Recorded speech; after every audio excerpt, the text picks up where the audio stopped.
오늘 본문의 공부들 말씀을 가지고 다시 찾아오신 예수님의 사랑이라는 제목으로 함께 은혜 받도록 하겠습니다.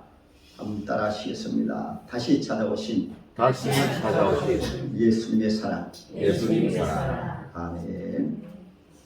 네, 우리가 신앙생활을 하다 보면 개인의 연약함으로 통해서 때로는 가정의 문제나 직장이나 사회적인 문제를 통해서 큰 어려움을 당하고 충격을 당하고, 그래서 여러분은 교회 못 나오시고 또 주님 앞에 못 나오시고 주님을 떠나는 경우가 있고, 또 하나는 본인이 잘못한다든가 어떤 가정의 문제라든가 사회 문제가 아니라 큰 공동체 안의 문제를 통해서, 적게는 교회 공동체로부터, 때로는 사회 공동체, 국가 공동체로부터 큰 문제와 어려움을 당해가지고 그로 인해서 할 수 없이 연약하여 때로는 믿음을 떠나고 교회를 떠나고 예수님을 떠나는 경우가 있는 것입니다. 예를 들면 우리나라 같은 경우로 일제시대 336년을 지나면서, 그때는 개인적인 연약, 목회자도 그렇고 성도들도 그렇고 할 수 없이 우리 주님을 떠나고 교회를 떠난 그런 경우가 있는 것입니다.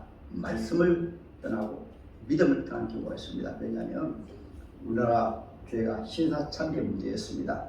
처음에는 목사님들도 또 성도님들도 모두가 신사참배는 제2계명을 범하는 우상교로 알고 반대했습니다. 그러나 국가에서 정치적으로 강력하게 이것을 교회에 이렇게 강요하면서, 교회가 처음에는 이 계명을 알고 이렇게 시사 참배하지 아니하다가 얘는 강력하게 강압적으로 시사 참배하는 치료종들을 감옥에 넣고 또 억압을 하고 또 제재하고 하니까, 그때 이제 연합해가지고 각 교단에서 가장 먼저 천주교에서 신사참배를 가결하고, 어떻게 가결했는가 하면 신사참배는 국법입니다 이렇게 해서 국민 오래입니다 해가지고 가결해서 신사참배하고, 그 다음에 감리교에서, 그 다음에 성결교에서 각 교단에서 이렇게 신사참배 참여하는 가운데, 그때 우리 장로교에서도 제37총회에서 27총회에서 전체 이렇게 목사님들이 전부 다 모였습니다. 모여가지고 그때 총회장님이 바로 이렇게 계시는데, 이분이 이제 공식적으로 이 신사참배는 우상숭배의 죄가 아니라 국민의 오해입니다. 그러니까 대부분 목사님들이 다 동의합니다. 신사참배 동의합니다. 국민 오해입니다. 또 제청합니다. 가십니까? 예, 아니요 하십시오 하니까, 그때 주일치 목사님이나 손양한 목사님과 소수의 목사님들이 신사참배는 우상숭배입니다 하고 이렇게 반대하는 가운데, 바로 총회에서 그 목사님을 주일치 목사님이나 손양한 목사님이나 이런 분들 제명해 버렸어요. 그리고 교회에서도 추방을 해버리었습니다. 이로 인해 가지고 나중에 가서 왜 그렇게 했는가, 목사님들도 성도님들도 대부분 일제 참칼이 겁이 나니까 할 수 없이 우리 목사님들이 또 전도사님이나 이런 장로님들 성도님들이 바로 예배 후에 때로는 성도들 데리고 모셔가가지고 심사 참배했습니다. 큰 죄를 지었어요. 그래서 나중에 해방된 이후에는 그분들이 회개하고 주님 앞에 다시 돌아오게 된 것을 보게 되어집니다. 또 하나는 저 북한의 우리 민족인데 공산주의가 들어왔습니다. 사회주의가 들어왔습니다. 우리가 공평하게 나라에 섬겨 살고 잘 산다고 하니까 북한에서 대부분 이제 목사님들이 이렇게 거기에 동조했습니다. 동조해가지고 동조해 보고 보니까 나중에 교회를 다 피하고 목사님들 잡아주기로 하니까 6.25 사건 때 물밀듯이 목사님들과 많은 성도들이 넘어오시게 되고, 거기에 남아있는 목사님 가운데 특별히 장로님 가운데 조마식 장로님은 나중에 알고 보니까 완전히 속은 거예요. 그래서 북한에서 순교를 당하고 북한의 수많은 목사님들과 성도들이 순교를 당해가지고 6.25 사건 때 비로소 우리가 사회주의 공산주의에 속았구나 하고 그분들이 회개해서 돌아오시게 된 것입니다. 그래서 대부분 보게 되어지면은 북한에서 넘어오신 분들 가운데 큰 교회로 목회하면서 그 정치 아니까 나중에 또 얼마 안 가서 또 6.25 사건까지 터지니까 완전히 정체성이 드러난 거예요. 그래서 거기에 속았다가 회개하고 돌아오신 분들이 많이 있습니다. 그래서 사실은 그것이 모두 어떤 개인이나 어떤 사회생활 속의 문제가 아니라 국가적인 참 위기당할 때 바로 때로는 주의종들도 때로는 우리 평인도들도 그렇게 어쩔 수 없이 잘못된 줄 알지만 공산주의 자체는 완전히 무시론입니다. 무시론 자체는 바로 무시론이 아니라 사람을 숭배하는 것이 바로 공산주의입니다. 러시아에서는 스탈린을 숭배하고 또 독일에서는 완전히 히틀러가 집권하게 되자 전 모든 종교단체 국가 백성들의 것이 모두 다 참여된 나중에 알고 보니까 히틀러에게 속은 거예요. 그것은 어쩔 수 없이 연약하여 그렇게 범죄하고 이렇게 나중에 하나님 앞에 회개하고 돌아오게 된 것입니다.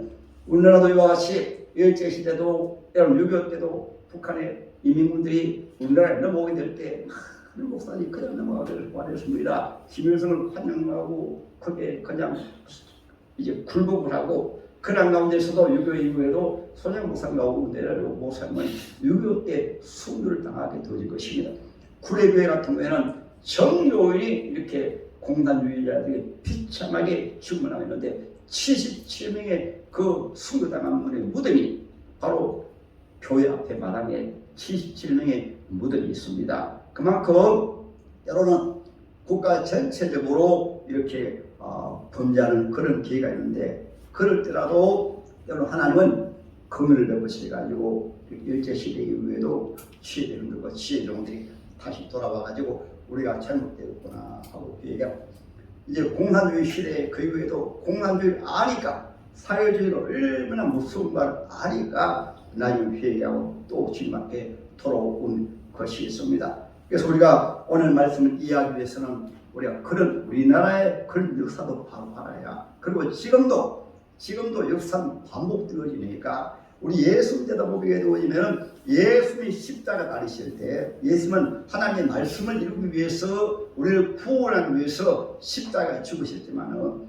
사도들도 그렇게 믿고 그렇게 배우고 성경 말씀 이해했습니다. 그러나 현실적으로 우리 주님이 십자가 달리실 때는 바로 유대 종교로 말하게 되어지면 그때 바리새파 참 보수적이고 성령대로 믿는 바리새파가 있었고 그 다음에 사두개파는 신신하고 요즘으로 말하면 신신하고 성경 말씀 다 믿는 것이 아니고 부활도 믿지 않겠습니다. 그것이 사두개파입니다. 그리고 에세파입니다. 에세파는 신비주의 교단이었어요.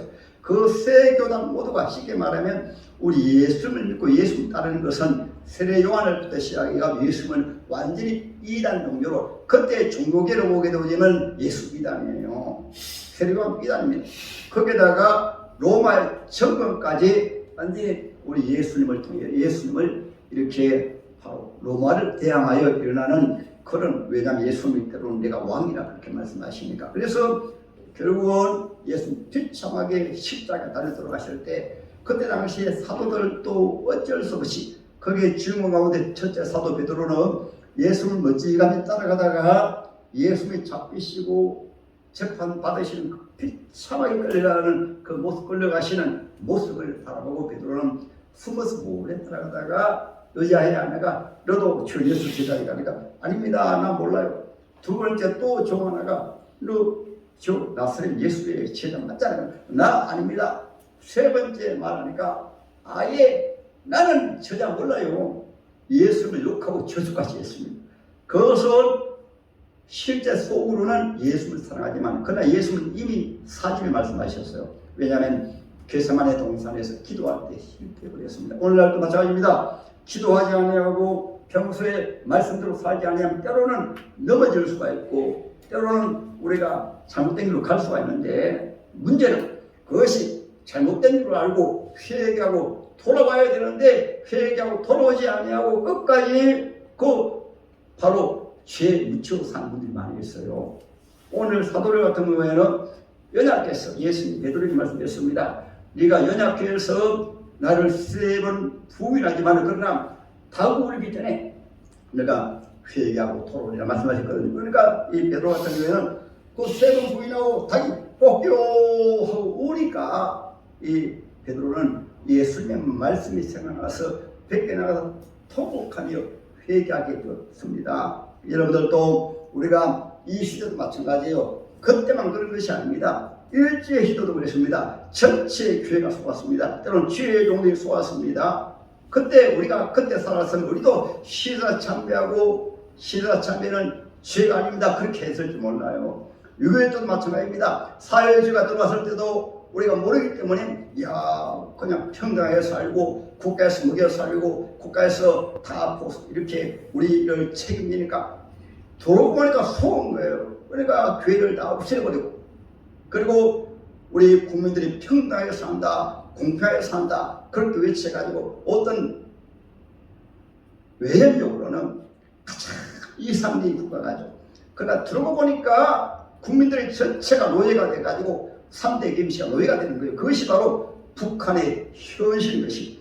그 현실이 지금도 거기에 추상에 이상에 매여가지고 사는 우리 국민들이 많이 있고 정치인들이 많이 있는 거예요. 그러니까 평화협정하자, 미군 철수하라, 사과도 배치 다시 무로 돌려라. 그래서 제가 하도 답답해가지고 지난 8월 15일날도 그 전에 8월 15일날도 그 화면을 그 현장을 바로 보여드렸습니다. 서울시 한복판에서 우리 청년들이 대학생들이 한복판에 수많은 모여가지고 사드 가지고 떠나라 미군 철수하라 평화협정에서 우리끼리 북한은 우리끼리 잘 산다. 왜 그런가 하면 북한의 정체를 사회주의를 모르니까 현실의 그 실체를 모르고 그렇게 사는 거예요. 그리고 오늘 본문에서 오늘 사도들 같은 경우에는 자기들이 잘못된 것을 압니다. 자기들이 잘못했구나. 우리 예수님을 배반했구나. 예수님을 떠났구나 했습니다. 그런 가운데 우리 예수님 부활하셨어요. 부활하신 지금 오늘 본문에 보니까 3번째 나타나셨습니다. 부활하신 예수를 보고도 어떤 현실의 그런 당연한 문제 때문에 예수님을 잘 못 믿는 거예요.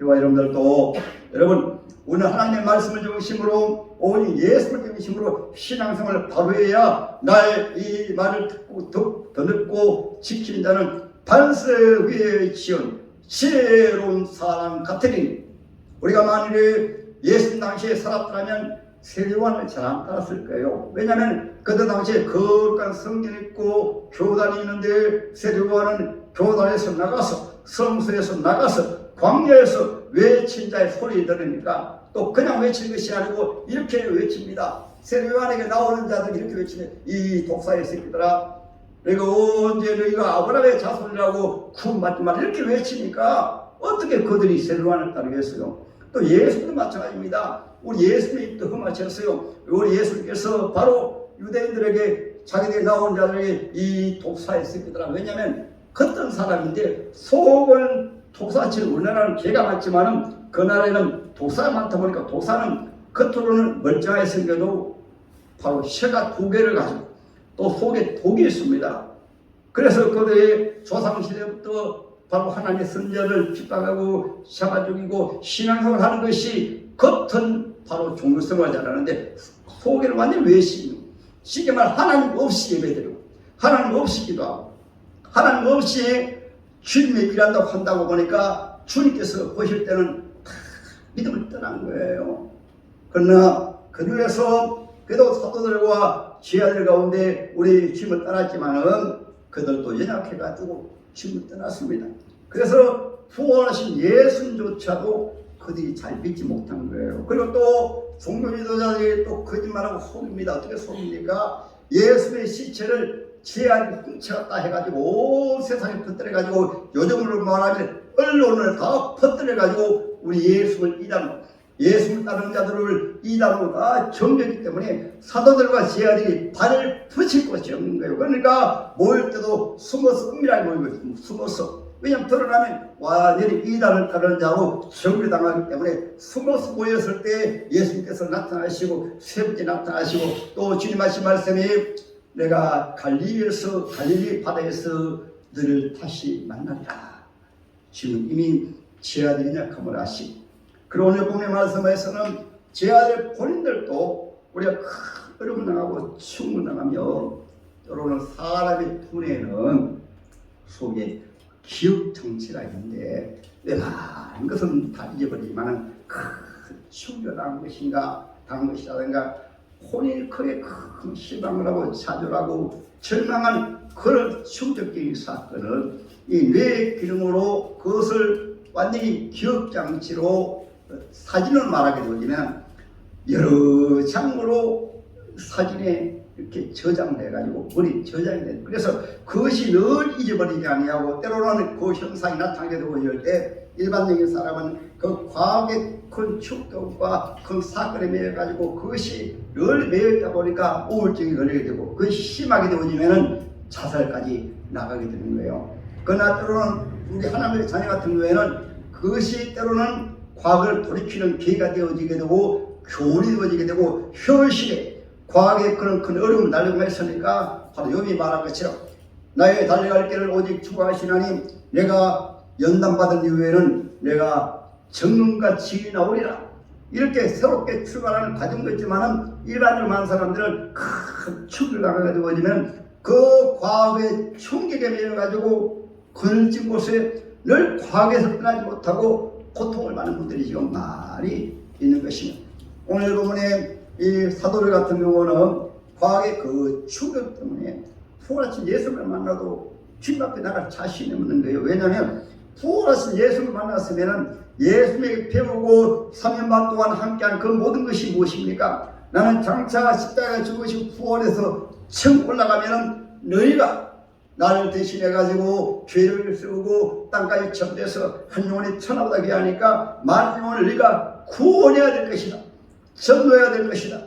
우리 예수님의 사랑으로 세상 죄악 가운데 죽어가는 영혼들을 전도해야 될 것이다. 이렇게 해야 되는데 시아들이 모두 um체를 가지고 부활하신 예수님을 만나고 너무나 죄송하고 너무나 미안하고 해가지고 주님 앞에 못 나가는 거예요. 요즘으로 말하면 코로나 시대로 한 3년 동안 국가적으로 우리나라뿐만 아니라 정책적으로 교회를 예배를 폐지하고 하는 경우가 많이 있습니다. 우리 교회 같은 경우도 하나뿐으로 우리 교회는 거의 주일날 예배를 다 드리고 때로는 오후 예배도 드리고 때로는 교회 식사도 하고 그 대신에 철저하게 우리 교회에서 거리두기 하고 또 방역을 하고 그러나 예배에 대해서 제한하고 예를 들어 저는 지하철도 타봤지만 지하철 안에는 전혀 제한 안 해요. 마스크는 끼지만은 그냥 콩나물시루처럼 가득 차고 다닙니다. 그 앞에서 검사는 와서 검사 안 합니다. 왜냐하면 정책적으로 교회를 없애기 위해서. 그래서 엄청나게 성도들이 떠나게 된 것입니다. 그것은 개개인이 잘못한 것이 아니라 정책적으로 코로나에 대해서 어떤 모임에 대해서 교회를 집중적으로 교회를 이렇게 언론으로 이렇게 보도하기 때문에 야 교회가 코로나의 발상이구나. 교회가 문제구나. 그러니까 우리 교회 같은 경우도 또 한국교회 잘 나오는 성도님들이 그래 자 교회 나가면 안 되지. 그러니까 사실 알고 보게 되어지면은 교회가 1000만 명이라고 하면 우리 교회 국민들이 5,500만 정도 되어지고 그렇죠. 그러면 어떤 프로테스트라도 만약에 여러분 교회가 코로나의 원상지라고 하면은 약 1000만 가까이가 코로나를 걸려야 돼요. 되고 우리 성도들이 7만 가까이 되니까. 근데 교회에 한두 명 생기게 되어지면 집중적으로 보호되어 버리니까 우리 일반 국민들은 다 교회 알기를 코로나의 원상이다. 그리고 교회 안에서 그런 것이 아니고 밖에서 걸리고 교회 들어와도 한 번 딱 교회 나왔다고 하면 밖에서 코로나 걸린 것으로 생각이 아니고 어느 교회에서 코로나 걸렸다 이렇게 방송해 버리니까 한국 교회가 초토화되어 버렸습니다. 수많은 교회가 문 닫고 수많은 성도들이 떠나갔습니다. 그래서 특별히 지혜종들이 회개해야 돼요.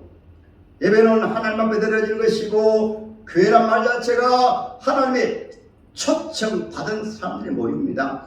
세상 정부가 방역할 수가 있지만은 교회에 모이는 것을 쉽게 말하면 거리두기 하라, 방역을 잘해라, 마스크 껴라, 거리두기 하라 이런 것은 교회가 철저히 지켜야 됩니다. 그러나 예배 자체를 피하도록 하는 것은 국가의 물건입니다. 국가에서 바로 교회를 잘못되게 하는 것입니다. 마치 일제시대처럼. 그래서 여러분들은 지금도 이렇게 한국교회 지혜종들과 때로는 주의 자녀들이 하나님 앞에 회개해야 돼요. 예배는 피하면 안 되는 것이 하나님 앞에 나와서 예배 드려야 되는 것이. 예를 들어 로마 시대는 카타콤 동굴 속에 제가 성지 순례 때 가봤는데 지하 1000m 정도 땅을 깊이 파놓고 로마 군민들이 잡아 죽이니까 그걸 피해가지고 약 300년 동안 그 자손 내대로 그 동굴 속에서 예배드렸어요.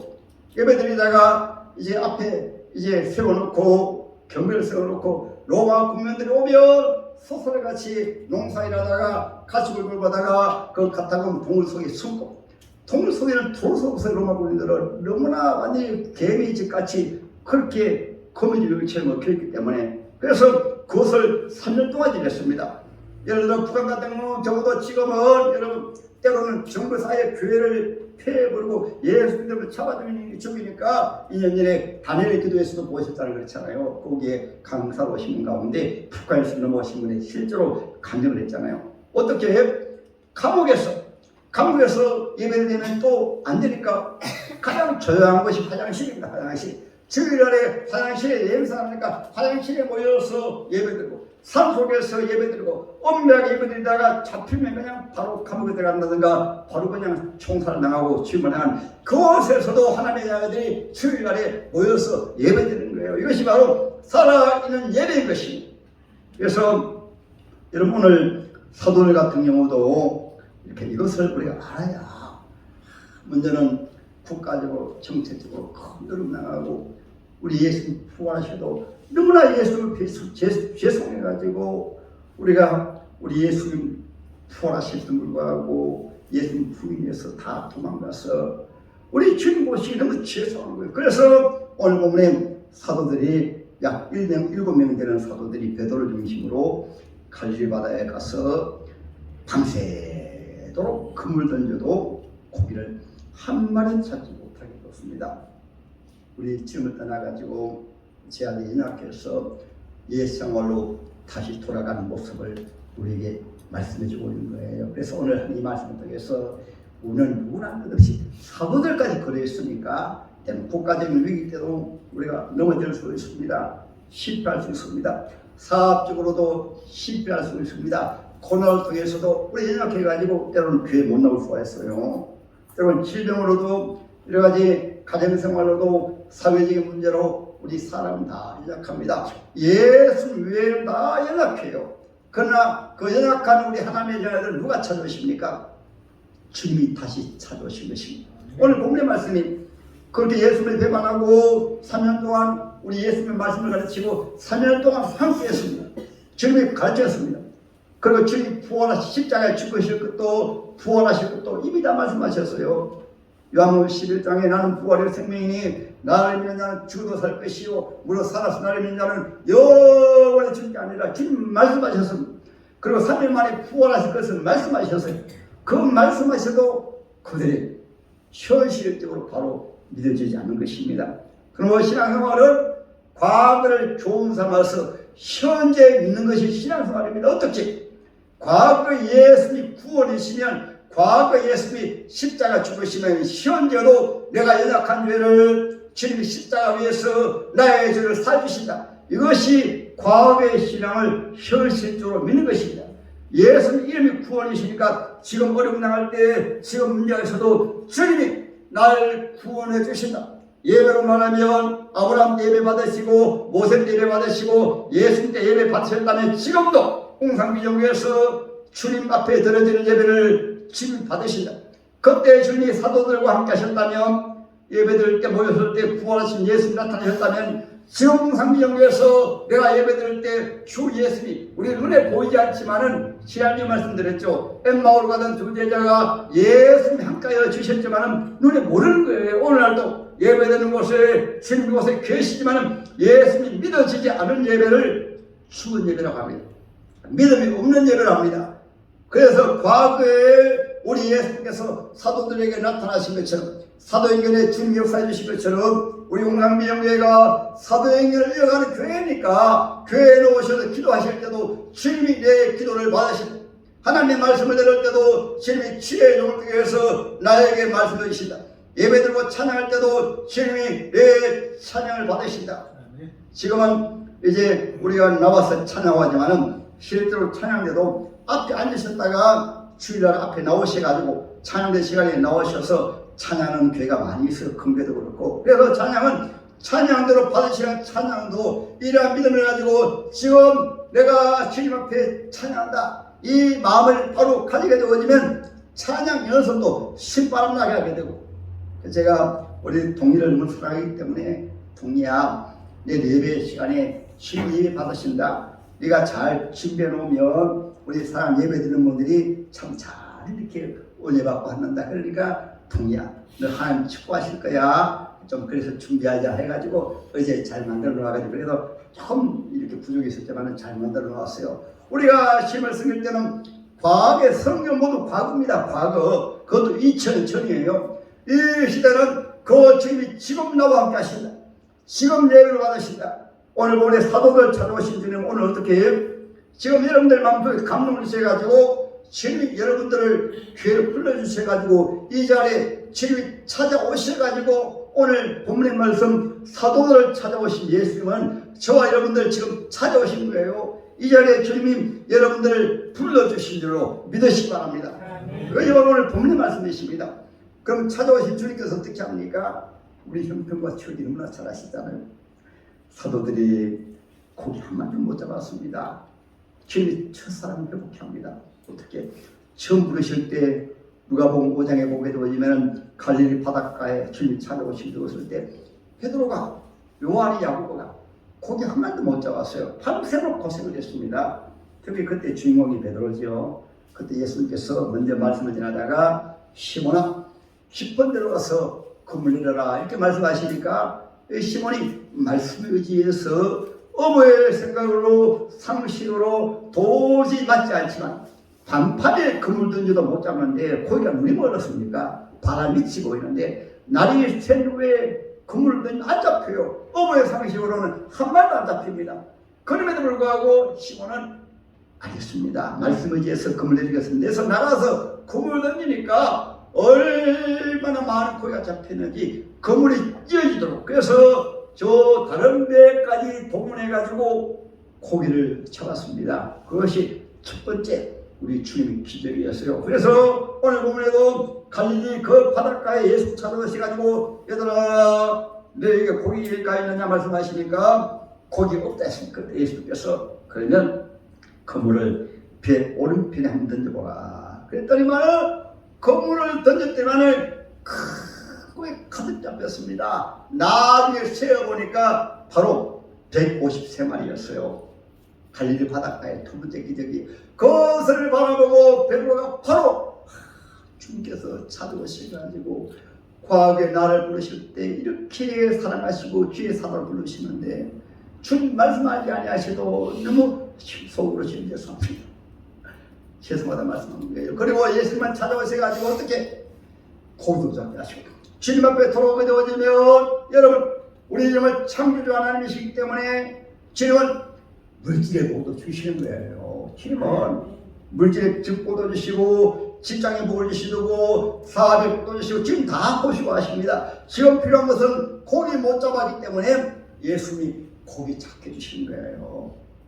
믿으시면 아멘. 아멘. 그리고 또 주님이 오늘 말씀에 보면은 고기 준비해 오신 다음에 베드로가 놀라가지고 사도 요한이 예수입니다 말씀하니까 바다에서 뛰어내려가지고 이렇게 예수님 앞에 가는데 한 25리 여기에서 한 50간쯤 되더라 하는 말씀은 바로 한 25m 되는 걸로 이렇게 그때 거리를 황상하니 그 25m 되는 바다를 그냥 뛰어내려가지고 오게 되었습니다.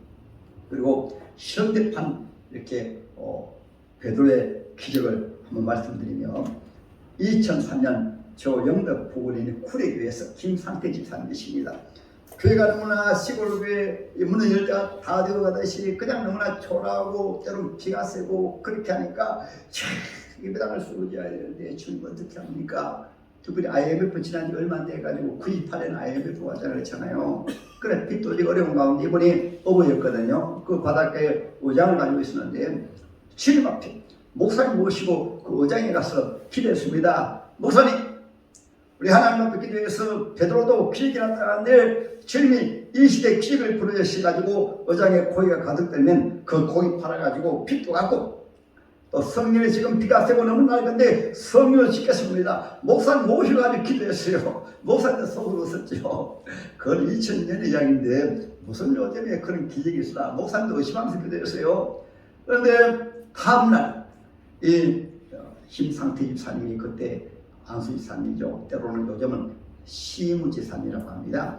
그래가지고 딱 그물에 보니까 그물이 그냥 쭉 들어가는 거예요. 그래서 가만히 보니까 고기가 칵 차가지고 친구들을 불러가지고 그 그물을 바닷가로 끌어내는데 얼마나 힘들었는지 다른 데를 동원해가지고 그래서 고기가 얼마나 많이 들어가는가 하면 큰 방어가 10kg 이상의 방어가 몇 마리 들어가는가. 그래서 제가 오늘 또 인터넷 찾아보고 적었습니다. 그때 동아일보에 기재가 되었어요. 2,370마리가 들어가지고 한 마리당 얼마 팔았는가 하면은 16만 9천에 팔았대요. 신문이 나는. 그래가지고 전체 금액이 4억이 들어왔어요. 2003년도 4억이 큽니다. 지었습니다. 컸잖아요. 그래서 비들어갖고 예배당을 치는데 우리 주님께서 오실 때 이 집사님이 너무 귀해가지고 때로는 사람이 욕심이 생기지 그랬잖아요. 많은 돈이 들어오면 과거에 하나님 앞에 했던 약속을 잊어버리고 그냥 자기 욕심을 채울 터인데 그냥 하는 거예요. 그래서 그 나중에 또 한번 이제 바닷가에 아침에 나가보니까 너무 더 놀랐습니다.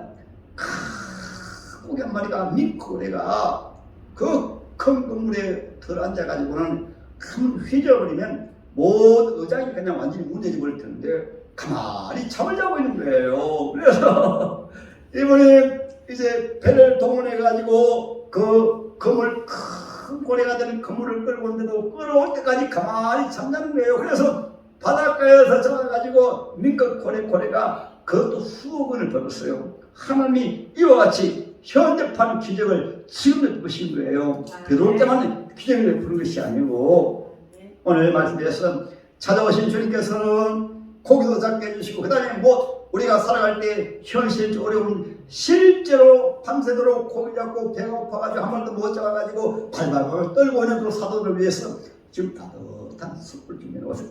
주님은 따뜻한 분이십니다. 아멘. 마치 어머니가 자식을 사랑하는 것처럼 얼마나 자녀를 사랑하세요. 주님은 너무 우리를 사랑하시는 분이에요. 그리고 주님이 앞에 무엇을 준비해 놓으신가 하면 숯불을 따뜻한 숯불을 준비해 놓으시고 그 위에 보니까 생선이 구워져 있고 떡도 따뜻하게 구워져 있고 주님은 전능하신 분이시니까 우리가 모든 필요를 다 채우신 분이십니다. 여러분 가정도 믿음으로 살면 믿음으로 사는 자는 하는 외로 막 받겠네. 제가 시골에서 완전히 목회하다 완전히 비일fun으로 나왔을 때도 우리 주님께서는 한 여정을 준비해가지고 여러분 때로는 집도 하나님께서 주시고 전세집도 주님께서 주시고 지금 사람을 통해서 역사하시거든요. 그리고 신대원 3년 동안 다닐 때 등록비도 되어주시고 기숙사비도 되어주시고 이곳에 개척하러 왔을 때는 우리 주님께서 3년 동안 생활비도 지금 다 되어주시고 특별히 2008년도 그때는 너무너무 어려울 때는 그때는 길거리가 떨어지고 구후 살 돈도 라면 살 돈도 그때 없었어요. 그런데 이상하게 산에 돼지 키우는 집사님 한 분이 지나치다가 딱 들어오시면서 목사님, 학교에서 돼지 키우기 때문에 학교에서 어떤 먹던 찌꺼기가 아니고 아예 배식을 못하고 음식이 담겨있는 밥도 있고 반찬이 있습니다. 그것을 가져오시는데요, 따뜻한 김이 모락모락한 밥에다가 반찬도 모두가 새 것입니다. 항상 반찬 통 있지 않습니까? 거기에 따뜻하게 때로는 온갖 고기들, 때로는 여러가지 과일들, 온갖 필요한 다 넣어가지고 갖다 주시는데요. 그래가지고 한 1년간까지 가장 힘든 고기 때는 여러분 잘 먹었습니다. 아침 저녁으로 갖다 주시는 거예요. 이것이 바로 현대판도 주님께서 우리 하나님의 아들이 믿음으로 살 때는 주님 필요한 것을 공급해 주시는 줄 믿으시 바랍니다. 우리 하나님 우리 아버지입니다. 그래서 예수님은 마태복음 6장에 공의의 세를 보라, 공의의 세도 하나님께서 기르시지 않느냐, 들의 백합화를 보라, 들의 백합보다 하나님이 기르시지 아니하느냐, 하물며 하나님의 자녀된 너희들을 너희 아버지께서 기르시지 아니하겠느냐. 주님은 지금도 믿음으로 사는 자에게는 하나님이 필요한 것을 공부해 주시고, 직장에도 복을 주시고, 사업에도 복을 주시고, 가정에도 복을 주시고, 지금도 도우시는 분이신데, 이스라엘 백성들이 광야에 나갔을 때는 40년 동안 200만, 요즘으로 말하면 200만의 성도들입니다. 그 200만의 성도들을 이끌고 모세가 가나안 땅을 향해 나갈 때 광야 위에서 하나님이 날마다 만나주시고, 고기가 먹고 싶으면 매출하게 고기 주십니다. 물이 떨어졌을 때는 반수에서 샘을 나게 하시고, 40년 동안 필요한 걸 다 공부해 주셨어요. 이 말씀 중에는 우리가 하나님의 자녀들이 믿음으로 살 때는 우리 하나님께서 우리에게 필요한 모든 것을 다 공급해 주시는 줄을 믿으시 바랍니다. 그것이 오늘 본문의 말씀이세요. 예수께서 준비해 오시고, 얘들아 와서 주반을 먹으라, 제한이 많아지 않습니다. 현실에 주님의 사랑이 완전히 녹아버린 거예요. 지금 우리가 잘못했는데도 책망도 아니하시고, 말씀도 아니하시고, 숯불을 준비해 놓으시고, 고기도 작게 해주시고, 숯불을 준비해 주시고, 고기도 구워주시고, 제한이 너무 감동을 받아가지고 그제서야 고백이 소리에서 주님 사랑합니다. 주님 사랑합니다. 그래서 그들이 다 죽기까지 복음을 전하다가 초대교회 사도행전이 주요되고, 이제 위의 말씀을 보면은 이제 사명을 주셔가지고 이렇게 초대교회가 여기에서 출발하게 되어진 것입니다. 죽은 자 여러분들이 주님이 얼마나 나를 사랑하신가, 주님이 날 위해서 무엇을 하신가, 그 주님이 지금도 사랑하시고 지금도 나와 함께 하신다, 이 믿음을 가지게 되어지면 예수님에게 신발 안 나고 주의 날에 행복하고, 사도들 같은 경우에는 순교 당할지라도 기쁨으로 순교하겠거든요.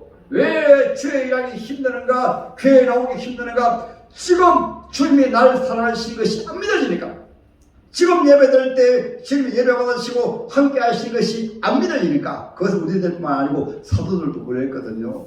그리고 하나님의 말씀을 위해서 주님은 지금도 우리를 사랑하셔서 우리를 교회로 불러주셨으니까, 우리가 주님을 사랑하는 마음으로 주님 우리에게 필요한 것을 공부해 주시고 때에 따라 모든 필요한 것을 채우신다는 이 믿음을 가질 때, 어떤 환난 가운데서도 고난 가운데서도 우리가 낙심하지 아니하고 좌절하지 아니하고 뒤돌아가지 아니하고 우리 주님 바라보고 앞으로 나갈 수 있기 때문에, 6월 악마들을 새 힘을 얻으리니 도술의 날을 치며 올라가는 것들 것이요, 어려운 환경 가운데서도 우리 주님이 나와 함께 하실 때, 주님의 전능하신 창조주 하나님이시기 때문에, 나의 주님이시기 때문에 십자가를 통해서 나의 죄를 사해 주시고, 부활을 통해서 장차 우리가 부활해서 물론 산날 동안도 주님이 임마누엘 함께 하시지만, 이 세상 마칠 때는 우리가 장차 부활해서 천국에서 영원히 살기 때문에 우리 하나님의 자녀는 날마다 주님 주시는 힘으로, 그래서 항상 기뻐하라, 범사에 감사하라, 이 믿음으로 살 수가 있는 것입니다.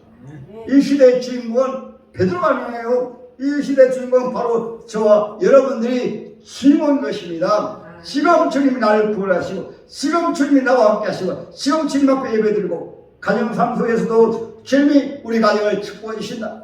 주님이 우리 직장을 축복해 주신다. 주님이 우리 자녀를 축복해 주신다. 주님이 우리 사업을 축복해 주신다. 이 믿음으로 할 때 주님이 믿는 자에게 넘치 못함이 없느니라. 할 수 있거든이 무슨 말이냐? 믿는 자에게 넘치 못함이 없느니라. 현대판의 베드로의 기적은 지금도 나타나는 것입니다. 할렐루야. 이 믿음으로 이 어려운 때 믿음으로 승리하는 여러분 되시기를 주님의 이름으로 축복합니다. 아멘.